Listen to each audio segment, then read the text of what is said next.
मेरे एक एक गांव से आए बड़े बुजुर्गों, नौजवान साथियों, भाइयों, पहले और पत्रकार साथियों, छायाकार बंधुओं, डॉक्टर सचदेवा आए, बहुत सारे नाम हैं, बहुत समय लग जाएगा कि सबको जी आयन कह के सबका सत्कार करें।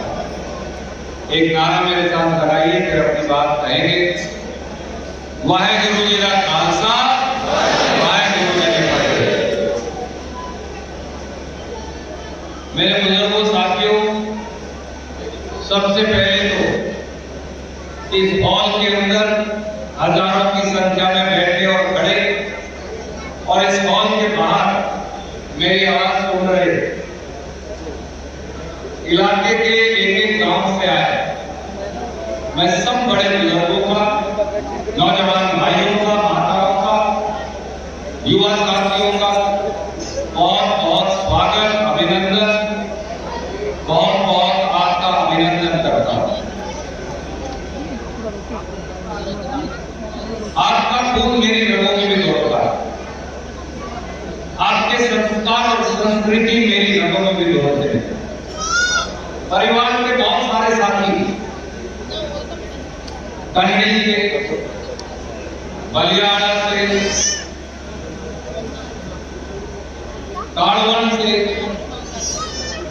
धमदान से, एक एक गांव का नाम लूंगा, बहुत देर हो जाएगी, समैन से बहुत सारे साथी आए थे। आधा नरवाना टोहाना में बसता है, आधा अगली तरफ बसता है। इस इलाके में मेरा वही अधिकार है, आपका मेरे ऊपर वही अधिकार है जो नरवाना वालों का है। नरवाना टोहाना में तो और फिर आपके संस्कार, आपकी संस्कृति, आपकी विरासत, आपका खून, आपका चरित्र, आपका दिखाया हुआ रास्ता और मशाल मेरी रगों के अंदर भी दौड़ती है। इसलिए मैं मानता हूं कि पूरे हरियाणा में कोई भी राजनीतिक आदमी है, अगर किसी का सबसे नजदीकी रिश्ता टोहाना से है, परिवार का, तो वो रणदीप सिंह सुरजेवाला का है।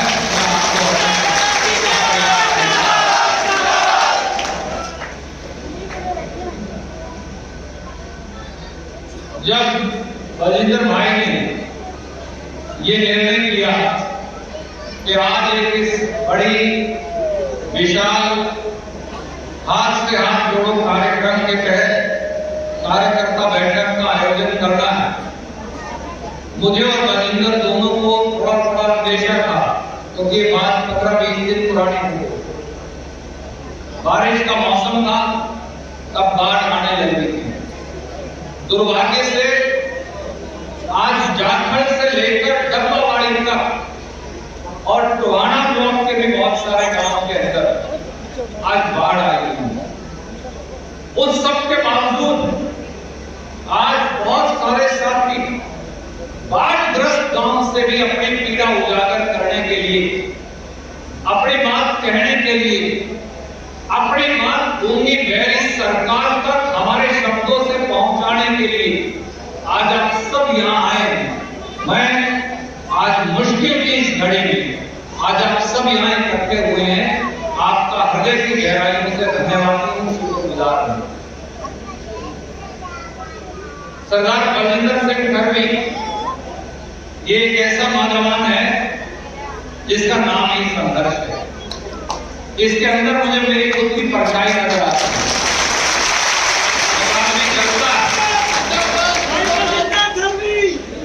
जब आदमी चलता है तो उसका साया साथ साथ चलता, आपने देखा है। जब धूप तो जो साया धूप में खुद को अपना नजर आता है, मुझे अपना वही साया सरदार बलजिंदर सिंह खरवी नजर आता है। मेरे बुजुर्ग साथियों, बाढ़ की, किसान की, गरीब की, दलित की बात आपसे करूंगा अगले 15 मिनट, और उससे पहले एक बात कहना चाहता हूं। इलाका लीडर बनाता है और लीडर इलाके को आगे बढ़ाता है, ये प्रकृति का नियम है। हमारे इलाके के अंदर हमने अनेक लोगों को, अनेक पार्टियों को नेतृत्व देके देख लिया। उनको लीडर, मंत्री, बड़े बड़े मंत्री बनाकर देख लिया। आखिरी बार दुष्यंत चौटाला की बात पर भी विश्वास करके देख लिया। अब बदलाव का समय आ गया है और वो बदलाव मल्लिकार्जुन खड़गे साहब, वो बदलाव राहुल गांधी जी, वो बदलाव सोनिया गांधी जी, उनके आशीर्वाद से ऐसे नौजवानों के नेतृत्व में होगा। और ये कब संभव होगा? किसान और गरीब और छोटा दुकानदार बहुत भोला भाला होता है। ये बदलाव तब संभव होगा जब आप इस बात को पहचान लेंगे कि बदलाव करने का द्योतक या सूचक कौन है और कौन केवल और केवल सत्ता की लड़ाई लड़ रहा है। रणजीत सिंह सुरजेवाला, बलजिंदर सिंह करवी सत्ता की लड़ाई नहीं लड़ रहे। हम हरियाणा में व्यवस्था परिवर्तन की लड़ाई लड़ रहे हैं, लोगों की जिंदगी बदलने की लड़ाई। मेरे बुजुर्गों, साथियों, आज हरियाणा में 5.5 लाख एकड़ जमीन, 5.5 लाख एकड़ जमीन बाढ़ से ग्रस्त है।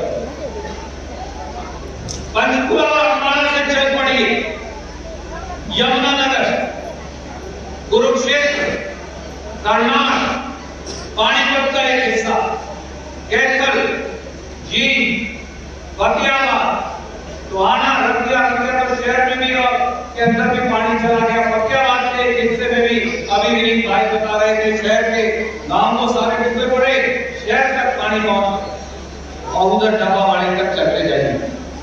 5.5 लाख एकड़ जमीन आज बाढ़ के पानी से डूबी पड़ी। कम से कम भी, बाकी तो एक मकान की गिनती होगी तो पता चलेगा, 1 लाख से ज्यादा डेरे और मकान बस्तियों के, 1 लाख से ज्यादा डेरे और मकान पानी में डूबकर सारा मकान सामान सब खराब हो गया। 50,000 से अधिक ट्यूबवेल किसान के वो पानी के अंदर डूब के खत्म हो चुके हैं। 3 दर्जन लोग हरियाणा के अब तक बाढ़ में मौत की शिकार हो चुके हैं। हजारों मवेशी, गाय, भैंस, बकरी, दूसरे जानवर, किसान के, गरीब के, दलित के, दुधारू जानवर या पानी में बह गए या गुम हो गए। सैकड़ों की संख्या में स्कूल पानी में डूबे पड़े। कई हजार, 1,000, 1,500 के करीब गांव के वाटर वर्क्स पीने के पानी के खत्म हो गए। 1,000 के करीब गांव के अंदर पानी चला गया या बिल्कुल भर गया। और मैं आपसे पूछता हूं, आज नरवाड़ा और टोहाना का एक नौजवान, मैं आपसे सवाल करता हूं और आपके माध्यम से मनोहर लाल खट्टर और दुष्यंत चौटाला दोनों की जोड़ी से पूछना चाहता हूं, माननीय खट्टर साहब, कहां है सरकार? भाई मुझे आज बता रहा था, खट्टर साहब को इस बार जाना था, मौसम खराब था, कैथल तक गाड़ियों में आके उसके बाद वहां से हेलीकॉप्टर लेके उड़ते।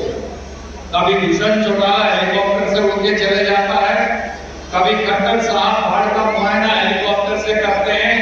भैया जमीन पर कब आओगे और किसान और गरीब की सुध कब लोगे, इसका जवाब कब दोगे? झारखंड का सारा हमारा इलाका पानी के अंदर आज डूबा पड़ा है। धरकर नदी ने इस प्रकार से तटबंध तोड़कर तबाही मचाई है, पूरा हरियाणा जानता है। परंतु सरकार नाम की चिड़िया कहां है? कहां है हरियाणा के मुख्यमंत्री? कहां है हरियाणा के डिप्टी चीफ मिनिस्टर? कहां है हरियाणा सरकार के मंत्री? आपको याद होगा 1993 में जब बाढ़ आई थी, काड़ोगढ़ से नीचे वाले सारे गांव डूब गए। आप सब इस और बहुत सारे साथी आकर टोहाना बशास्त की कई महीने तक काड़ा तक पानी आ जाता। कारण से लेके और दड़ौदा तक, दड़ौदा से लेके उचाना तक पूरा इलाका पानी के अंदर डूबा पड़ा। और ऐसे नहीं कि कोई 2 फुट 4 फुट पानी, 15-15, 20-20 फुट पानी। 6 महीने लगे, 6 महीने हम वहां से हिले नहीं। एक एक घर का पानी निकलवा के, एक एक घर का मुआवजा करवा के, एक एक जमीन का मुआवजा करवा के, एक एक हमारे जो SC-BC के भाई हैं उनके यहाँ 16 बर्तन, रिजाई, गदेले, खाट सरकार की तरफ से उनका इंतजाम करवा के तब अपने घर वापस गए। 6 महीने से किधर निकल वहां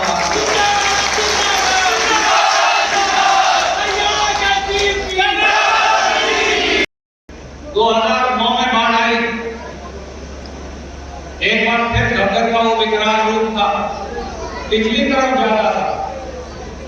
अम्बाड़ा से कुरुक्षेत्र और ऐसे बाढ़ का ऐसे रूप आता आपको पता है। और आखिर में आके नरवाना टोहाना में टक्कर मारता है। ये इस तरह से भाव है अपने प्रांत का। सारा का सारा पानी आपके इस अजीज ने केसर में बदल लगा के रोक के रखा ताकि नरवाना और टोहाना तक पानी उतना ना पहुंच पाए और कम पानी ना पाए। सभी मंत्री था, परंतु 22 दिन बनने के ऊपर खान डाले पैरा दिया।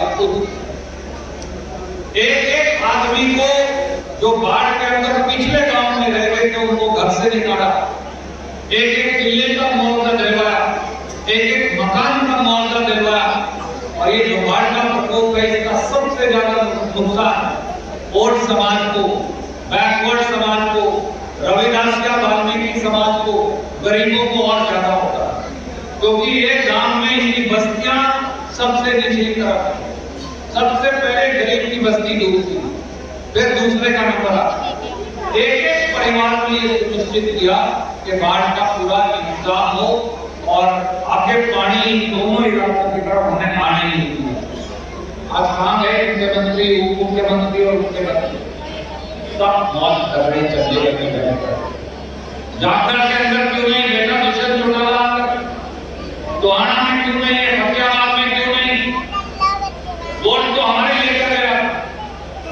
सच्चाई ये है कि आज सरकार आपकी कोई चिड़िया बची नहीं।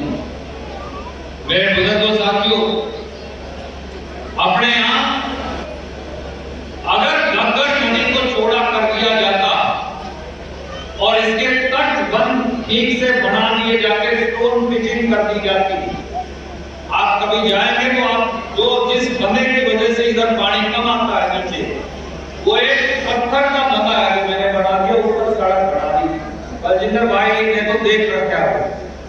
ऐसे ही स्टोन पिचिंग घग्गर की हमको करनी पड़ेगी। आज मैं आपसे वचन देकर जाता हूं, अपने इस इलाके के अंदर घग्गर का जो उसकी थाली है उसको भी चौड़ा करेंगे और दोनों तरफ स्टोन पिचिंग करेंगे ताकि कभी जाकर फतेहाबाद और इस पूरे इलाके को रख दिया, इन सारे इलाकों के अंदर पानी की कभी अगर बर्दाश्त ना करे, वाहिगुरु की मर्जी, और अगर पानी आ भी जाए तो उसका नुकसान ना हो। जो अपना रंगोई नाला निकलता है, जब तक उस रंगोई नाले को पक्का नहीं करेंगे तब तक अपने इस पूरे इलाके में पक्का बाढ़ का इंतजाम नहीं हो सकता। इसी प्रकार से जाखड़ जो कासेपुर रोड है, इस पे घग्गर पे पुल बनाना बहुत जरूरी, नहीं तो गांवों का लिंक टूटे बगैर रहता है।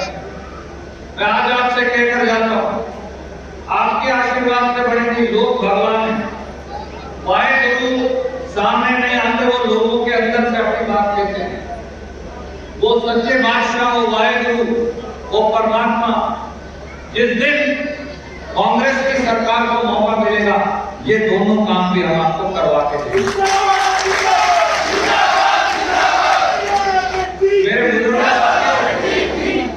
मेरे बुजुर्गों साथियों, आज इस बात की जरूरत है, इस कट को करने का ये मतलब है नहीं तो पंचायत के नहीं। उन्होंने कहा भाई साहब बाकी बातें बाद में, सबसे पहले बाढ़ राहत का क्या इंतजाम हो। तो हमारी मांग है 30,000 रुपया एकड़, 5,50,000 किले जो खराब हो गए बाढ़ से, उसके लिए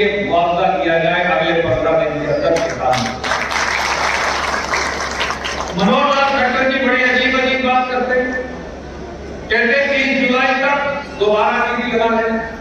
महाराज कभी आओ तो सही, पजामा ऊपर तो करो, जूती उतारो तो सही, गेट में बढ़ के देखो तो सही, हेलीकॉप्टर से उतरो तो सही, गांव में जाओ तो सही, कभी रतिया ही गए हो, जाखड़ पसंद नहीं हो, टोहाना पसंद नहीं हो, फतेहाबाद चले जाओ, फतेहाबाद पसंद नहीं हो, अम्बाड़ा चले जाओ, अम्बाड़ा पसंद नहीं हो, अपने हल्के करनाल में चले जाओ, करनाल पसंद नहीं कैथल चले जाओ, कैथल पसंद नहीं झूला चीका जाओ, यमुनानगर जाओ, कहीं तो जाओ, पजामा ऊपर करके देखो तो सही, पानी गाड़ के अंदर घुस के देखो तो सही, गांव का पानी निकल के आपके 30 जुलाई के फ्री लगा, रोज कौन देके जाएगा? आप देके जाओ। मेरे बुजुर्गों साथियों, ये हमारा पहले तो हम बाढ़ से पीड़ित थे, ऊपर से हमारा मजाक भी उड़ाने लगे। हरियाणा के मुख्यमंत्री ने क्या लिखा है कि वो 5.5 लाख एकड़ भूमि किसान की, गरीब की और 1,500 गांव जो बाढ़ से प्रभावित हैं, उनका मजाक क्यों उड़ाते? कहते 30 जुलाई में दोबारा बिजली लगाना, 10-10 फुट पानी खेत के अंदर है, कहां से बिजली लग जाएगी? अगली कणक की फसल नहीं लग सकती अगर जमीन आली रहेगी, जमीन गीली रहेगी, कणक की फसल नहीं लगेगी। इसलिए 30,000 रुपया एकड़, 5.5 लाख एकड़ भूमि का मुआवजा सरकार दे। नंबर 2, जो लोग मरे उनमें से 10-12 के परिवारों को 4 लाख रुपया दिया। मैं भारतीय जनता पार्टी और जजपा से पूछता हूं, क्या आपके परिवार के सदस्यों की जिंदगी की कीमत 4 लाख रुपए? 20 लाख रुपया मुआवजा हर परिवार को जितने सदस्य को दिया कम से कम देना चाहिए। 50,000 से ज्यादा जो ट्यूबवेल खत्म हो गए, कम से कम 40,000 रुपया प्रति ट्यूबवेल मुआवजा देना चाहिए। जिसका मवेशी बह गया बाढ़ के अंदर, 50,000 रुपया प्रति मवेशी, बैंक तो 2-2 लाख में अपनी साथ, और कम से कम सरकार 50,000 रुपया प्रति मवेशी मुआवजा दे।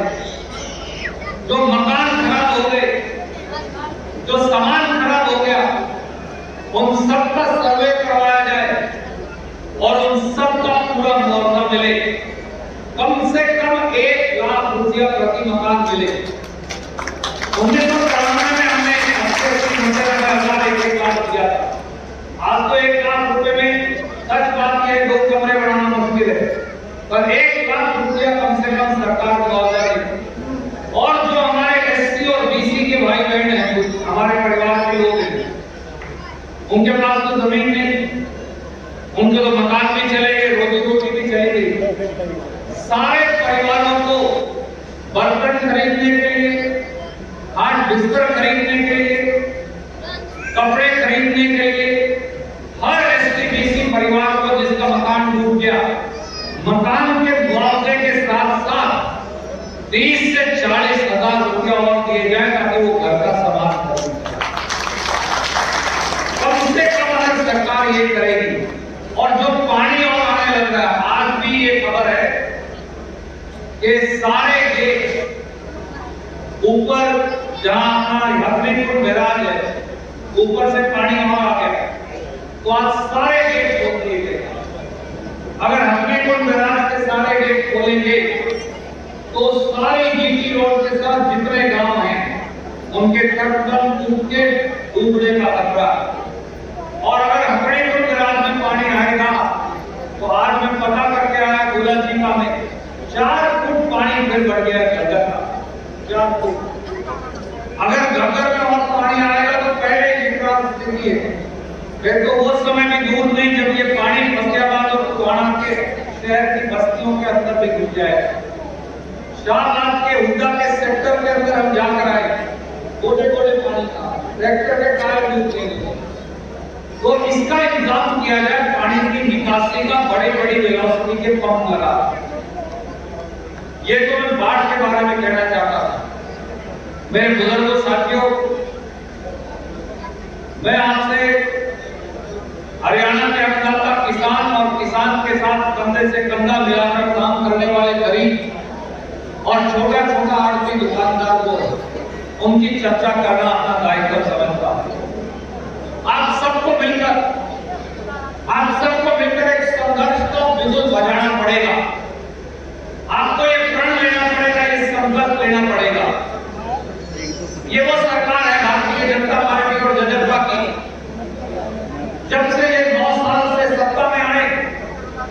पिछले 9 साल से लगातार इन्होंने किसान की पगड़ी सड़कों पर रोड़ी।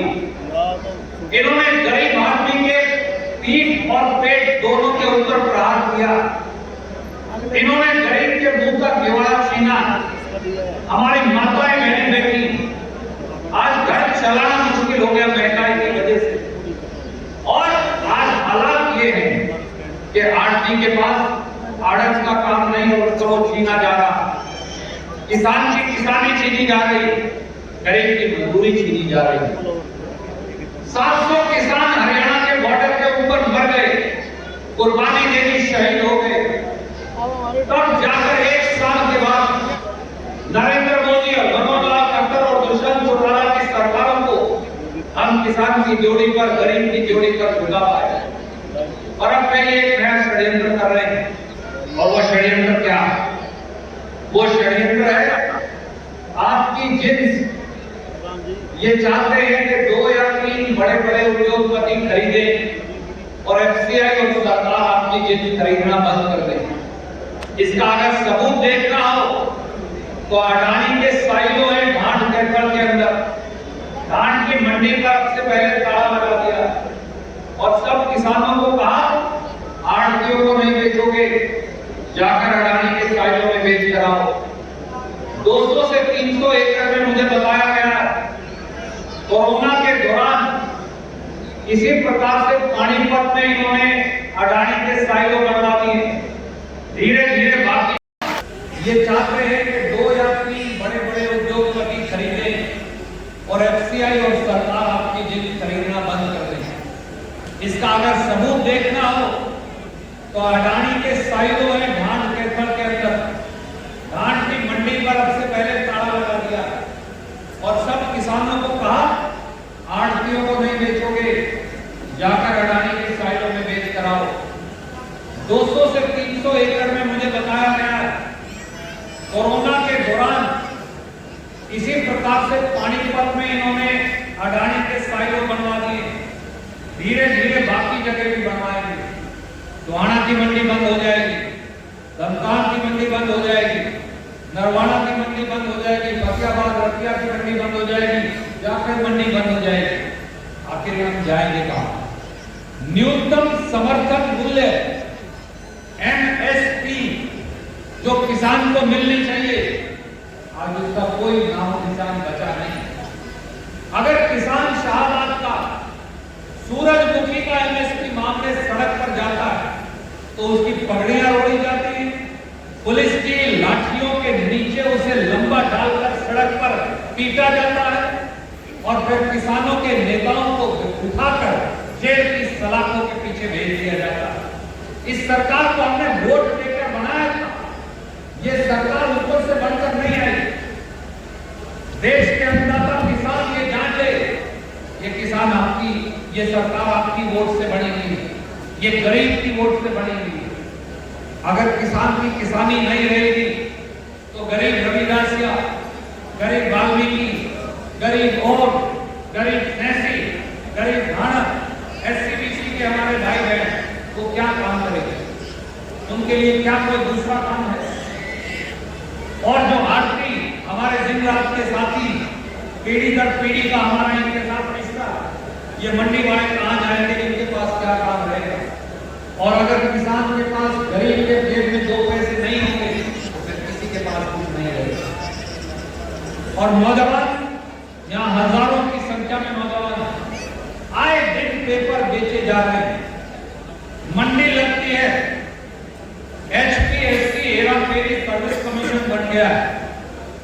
एचपीएससी, एचएसएससी जो है हेरा फेरी सर्विस काउंटर है, इनके ऊपर मंडी लगती है, पेपर बिकते हैं। सीईटी में 11,22,000 बच्चे बैठे, 4 साल इनको बैठा, 3,69,000 बच्चे पास भी हो गए।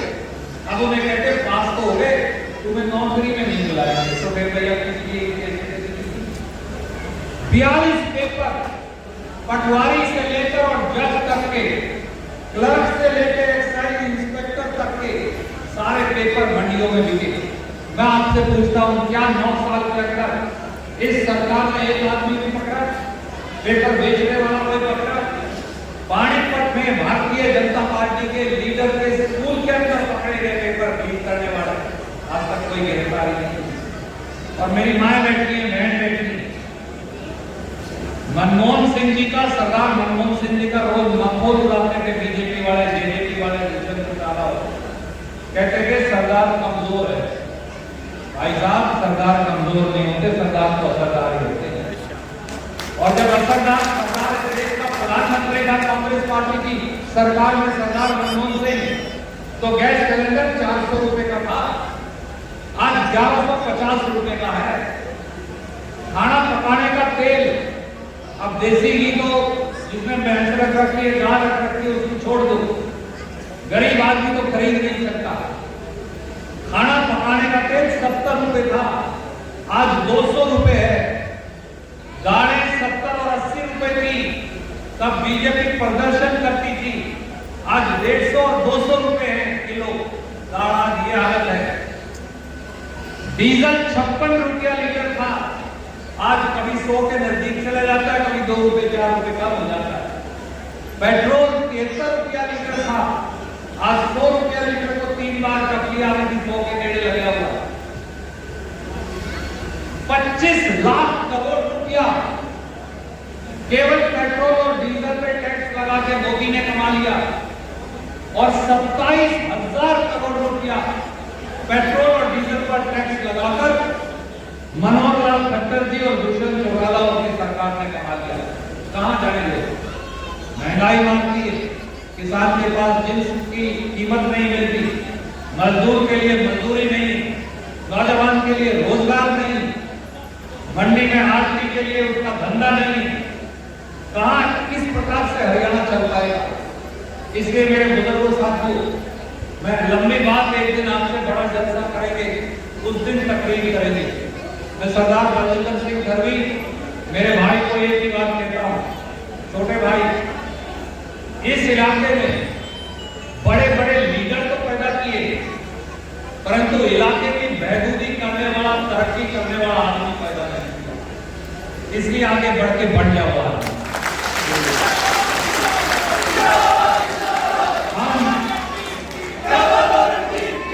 मैं और तुम, हम दोनों भाइयों के अंदर ये जज्बा तो नहीं कि हम 7 जागों को दीवार के अंदर चिढ़वा दें, वो तो केवल गुरु साहब कर सकते थे, वो कुर्बानी थे। पर अपने शरीर की, अपने समय की, अपने परिवार की कुर्बानी देकर टोहाना को ऐसे ही चमका दे जैसा टोहाना के लोगों ने सपना देखा। मेरे बुजुर्गों साथियों, आपसे भी आप मैं हाथ जोड़ के दरखास्त करता हूँ। मेरे बड़े भी बैठे हैं, चाचा ताऊ भी बैठे हैं, छोटे भाई भी बैठे हैं, माताएं भी हैं, बहनें भी हैं, भतीजे भी हैं, और कोई कोई बीच में पोता भी लगता है भाई रिश्ते में, वो भी। आप सबसे भी एक बात कहता हूं कि हे भोले किसान मजदूर, अब तू भी अपने और पढ़ाई को पहचान ले। ये पहचान ले कौन सत्ता की लड़ाई लड़ रहा है और कौन व्यवस्था परिवर्तन की लड़ाई लड़ रहा है, कौन तेरे खेत खलिहान की, जमीन की, दुकान की लड़ाई लड़ रहा है, कौन तेरे बेटा और बेटी के लिए रोजगार की लड़ाई लड़ रहा है, कौन सरकार को आपकी जोड़ी पर लाकर खड़ा करने की लड़ाई लड़ रहा है, और कौन हेलीकॉप्टर में चलने की लड़ाई लड़ रहा है। जिस दिन आप ये पहचान जाएंगे, उस दिन ये पूरा इलाका और पूरा हरियाणा बदल जाएगा। मेरी इस बात पे जरूर गौर करिएगा। आज शाम को जब वाहे गुरु का, परमात्मा का नाम लेकर रोटी खा के आदमी सोने से पहले जरूर एक बार उस परमात्मा को, वाहे गुरु को याद करता है। आज शाम को जब वाहे गुरु का नाम लेकर, परमात्मा का नाम लेकर आप जब सोने लगे, तो 1 मिनट मेरी बात पर विचार जरूर करिएगा। ये जरूर सोचिएगा इस इलाके की तस्वीर कौन बदल सकता है, और इस इलाके के अंदर केवल और केवल, जैसे एक जमाने में विदेशी आया करके हमला बोलने, केवल सत्ता प्राप्ति के लिए कौन आता है, और उसके बाद दिल्ली और चंडीगढ़ सत्ता का मजा लेने कौन चला जाता है। इसलिए पद और पोस्ट तो टोहाना में बहुत देख ली, अब कम से कम तरक्की का नया आसमान और नया सीजन देखने का समय आया है। अगर आपको लगे कि रणदीप की बात सही है, अगर आपको लगे बलजिंदर धरवी और